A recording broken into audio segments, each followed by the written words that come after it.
Good night বলবো কিনা জানি না, প্রত্যেক দিনের রাত্রিবেলার সিন এটা। ঘড়িতে বাজে এখন রাত্রির 12:40, শুতে এসছি আমি। আর এই দেখো আমার কম্বলের উপরে মিনামা আর টম এই দুজন শুয়ে আছে। প্রত্যেক দিনেরই এটা রাত্রিরের কেস।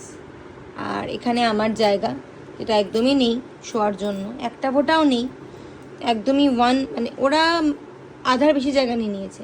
এইটুকুনি জায়গা আমার, রাত্রিবেলা এটাও ধাক্কা মারে মাটিতে আমাকে ফেলে দেয়। এই হচ্ছে রোজকার আমার কাহিনী,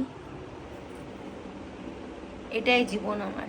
এইভাবে আমি শুয়ে প্রত্যেক রাত্রিবেলা, কোনো হেলদোল নেই কিন্তু। ওই তামি, আদামি, এরা নাকি এদেরকে নিয়েছিলাম ঘর পাহারা দেওয়ার জন্য, এখন এদেরকে পাহারা দেয়। আই দামি, আই দামি, তামি দেখো উঠবে না।